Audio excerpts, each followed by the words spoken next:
Hello everyone, welcome to Cheri Voyage. Today we're going to be going over my top 10 must-have products. I am a professional makeup artist of 25 years and I cannot wait to show you guys the products that not only I love, but that I was thinking about what you guys would love too.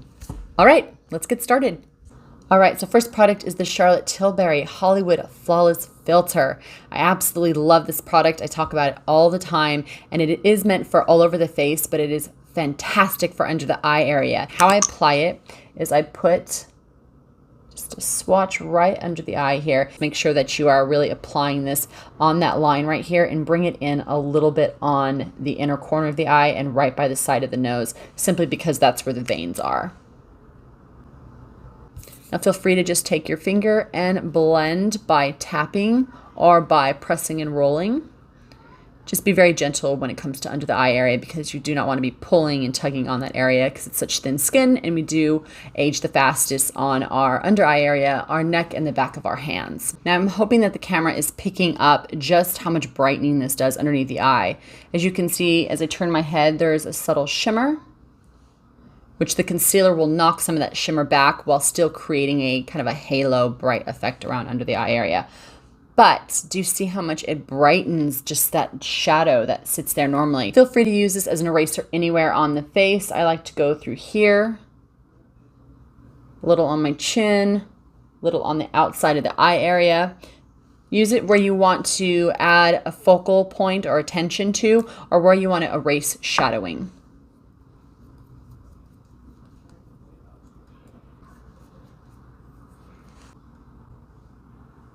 Next must-have makeup product is the Vita Lumire Moisture Rich Radiance Foundation. I've been using this for years and years and years on clients. It is such a good foundation, you guys. It's meant for normal to dry skin because it does have so much oil in it. But if you have oily skin, you can absolutely wear this and it will look gorgeous as well. Just make sure you wear a primer and a light dusting of powder, specifically in the T-zone if that's where you're oily, just to make sure to kind of mattify some of those oils. But it is just a beautiful second skin type of look that it creates. And this foundation looks beautiful in pictures. So for those of you who are getting married, definitely check out the Vita Lumire. It's a lovely foundation for brides or just for photos in general. All right, so as you can see, it has a nice light watery consistency to it. And I'm just putting this here on the center of the face, which is where a lot of our discoloration is. I'm taking my Artiste brush and I'm just going to tap that into the skin here. All right, so here's the Vita Lumire. Isn't that just the most beautiful, subtle, natural finish? I love it.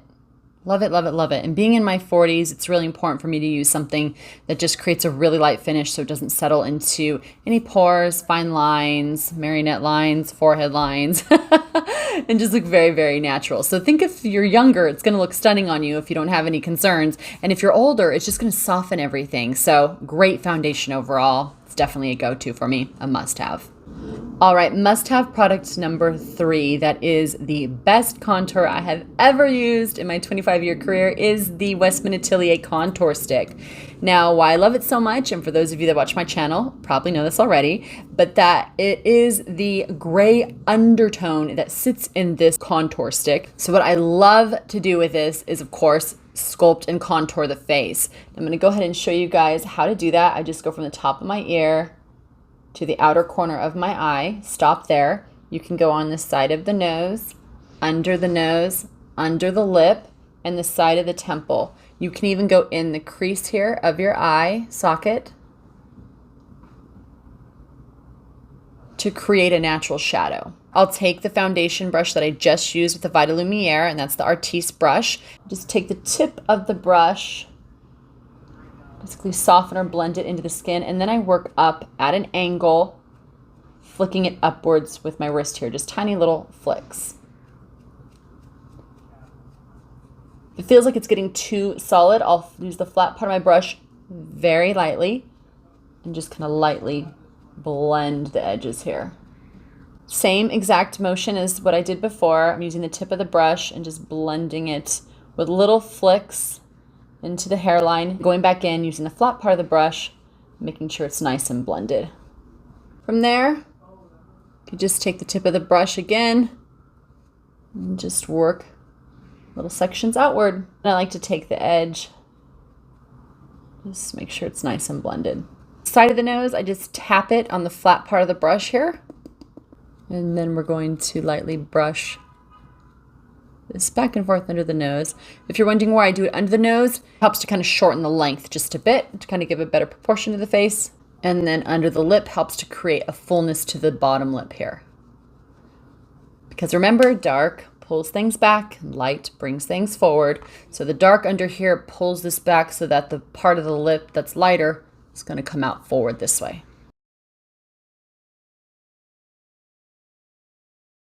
All right, both sides are done with the contour. Now I'm going to get into my favorite highlighter. Now this one was hard because there were so many highlighters that I really loved. It came down to two, and that was the Westman Atelier Cream Peau de Rose highlighter and the Natasha Denona I Need a Nude Glow. Now I went for the Natasha Denona I Need a Nude Glow because I realized that I reached for it just a tad bit more. So my Wayne Goss 02 brush.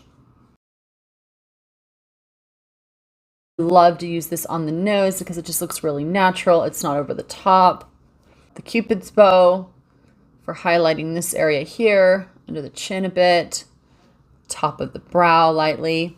And this next step is one of my favorite ways to use this highlighter, besides using it as a highlighter on my upper cheekbone, is I like to take this and put it on my lower lid to pop my eyes. It just gives the most beautiful, subtle brightening effect across the lid. I love it because it's natural, but it grabs light beautifully. So when you're moving your head around, it just creates this beautiful kind of halo effect. All right, let's go ahead and get into the next must-have product, and that's my Gucci powder. Oh, love this Gucci powder. Those of you that watch my channel know how much I love this powder.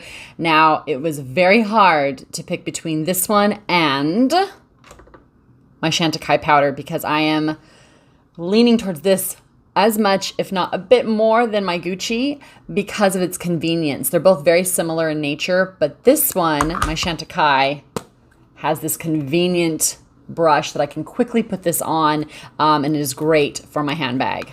But I did reach for my Gucci because I like the formulation a bit more. It's just lighter in texture, and it has a little bit more warmth with that peach undertone and a very, very beautiful, subtle shimmer that it adds to the skin. Now I'm going to use my Kevyn Aucoin large powder brush.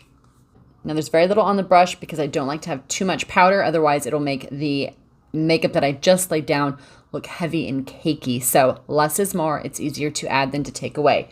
Now I will tap a little bit of this on the center of the face where my pores are, where my nose is, anywhere where oils come through the skin and there's some shine. Once I have some powder placed down, I'll go in with another little swirl here and I'll slowly work up on each side of the jawline to the middle cheek. From there, I'll work down at an angle because I don't want to work up and get powder into the pore. That will emphasize pores. So I just work down and at an angle here.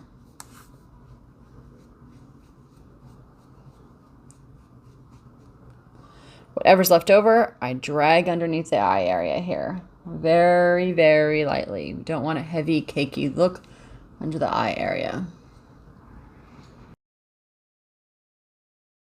Now you can skip this if you want to just use the Westman Atelier contour stick to create some warmth, but this is much more on the golden side compared to having any gray undertone. So I am going to go ahead and add the Victoria Beckham bronzer to add some warmth here. Now I like to go back and forth between these two, just kind of swirl them. Go to the top of the ear, to the outside corner of the eye here, lightly dust that on the cheek, and then flick up.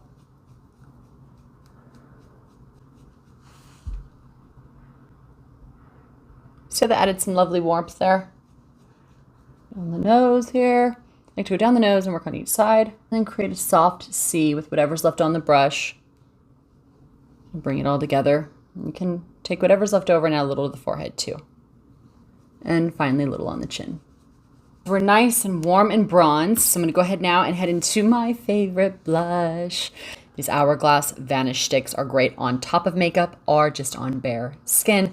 They don't pull up any texture problems. They don't settle in pores. They're just beautiful. All right, so let's go ahead and use my favorite color, which is Devoted. I like to go in and just stamp this on the upper cheek here.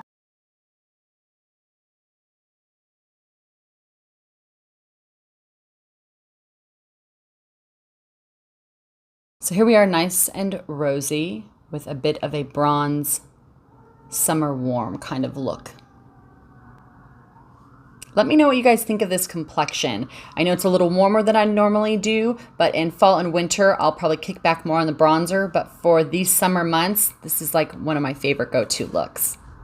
All right, down to the last two products. So I'm gonna go ahead and pull out my must-have mascara. Any Dior mascara I absolutely love. I'm such a fan of Dior mascaras. So how I use the mascara is I will go in with the rainbow shape first. And then I'll turn it and do the happy face shape and reinforce it with that shape across the lash.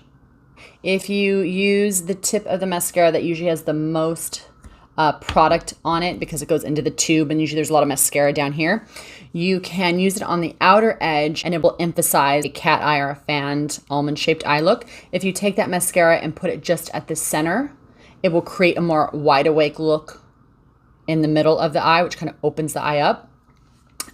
If you place it more towards the inside, it will actually pull the eyes closer. So if you have wide set eyes and you emphasize a lot of dark colors towards the middle of the eye, it'll push the focus on the center of the face, therefore pushing the eyes closer together for those of you with wide set eyes. And obviously the opposite for those of you with close set eyes, you want to put a lot of mascara towards the outside of the eye because what that will do is give the illusion of the eyes being further placed apart because the focus will be on the outside. Which I can go over a video with you guys if you want on where to place colors depending on where your eye shape is at. Some people have closer set eyes or wider set eyes, so let me know if you're interested. Comment down below. All right, so as you can see, this mascara is gorgeous, gorgeous, gorgeous. It doesn't play, it really lengthens, it's clean. And the reason I always gravitate towards this mascara is because it is a clean, long, lengthening mascara. I don't like thick and goopy and spiky mascara or what they call like spider lashes. I like something just very black, lacquered, clean, and lengthening. Next product that is a must-have, I already have on. It's the Sketch and Set Tarte Eyebrow Pencil. I love, love, love this. It takes a little time to work with, but that's because I have hardly any brows, you guys, like any brows. So that takes the longest to do on my face. It creates a natural brow hair kind of appearance because it has a really small wax tip so that you can create little flicks that mimic natural hair. Then on the other side, it has the best part of this is the brush that has the dark gel texture. Now for me, it's been very hard to find a gel texture on the brows that doesn't not look like anything I want it to show up. So when it comes to these two colors and textures, they're fantastic. So look at how dark this is. It's great. Now I do have to wipe the edge of this off and get off a lot of the excess product so that it gives me a natural look, but it gives the most beautiful dark brow color. Now, of course, you can sheer it out, but I like mine to be pretty bold. I like a natural slash bit dramatic type of brows. It doesn't move. I've taken a shower with it. It just has a waxy base to it, so it's great for longevity as well. All right, we're on the last product that is my must-have, and that's lipstick. I pulled out all the lipsticks that I felt were my must-haves, my go-tos, ones that I absolutely love. I think I had like 20 or 30 in the pile, and as I was going through them, I realized, okay, so I obviously like Chanel because I had mostly Chanel colors, textures, formulas picked out. But I really wanted to pick a color that you guys would love. Not just a color, but like a formulation that I feel is just a beautiful, overall great lipstick. And what I came up with was the Chanel Rouge Allure Lac and Exigence. Now I chose this formulation because it has the color path of a lipstick and the beautiful, sexy, wet, lacquered look of a lip gloss. So it kind of is a hybrid. It's, you know, 2 in 1, and I feel like you just Can kind of check every box with this lipstick and the formulation. All right, so here's Exigence. I'll show you guys in the back of my hand the textures, so you know what I mean here. And then I'm gonna put some on my lips as well. But as you can see, it's got kind of an oily, wet type of look to it, but a lot of pigmentation.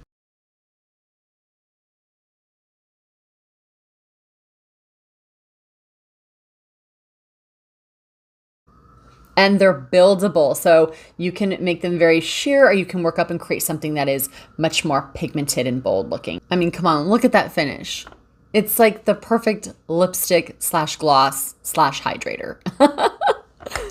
Now, 2 products that I left out because I wasn't going to do the top 12 favorite items. I only did top 10. But as a suggestion, if you're looking for a good setting spray, definitely check out the Hourglass Soft Veil Focus Setting Spray. The best application on here. Comes out like a fine mist. Absolutely gorgeous. Helps the makeup to stay on all day. And a good eyeliner. I highly recommend the Chanel eyeliners. They're waterproof, budge-proof. They do not move.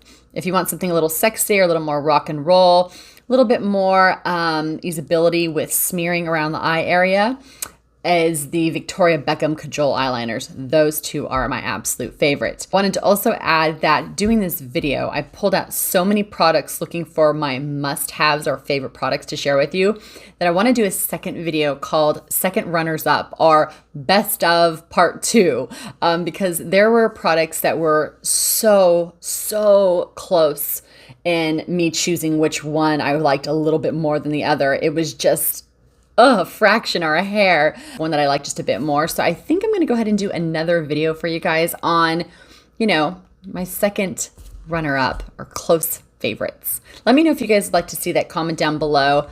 All right, so we have hit the end of the video, my friends. You know what to do if you want to support Cheri Voyage. Use the affiliate links down below. Don't forget to subscribe, hit that like button, and leave me a comment. I've said it before, and I will say it again. I absolutely love getting your guys' comments. They give me ideas. They keep me excited and engaged. Really do appreciate those of you that have been supporting and following my channel. I see you, I recognize you, I appreciate you, and I thank you. All right, everyone, please take care of yourselves. Take care of each other, and I will see you in the next video. Bye.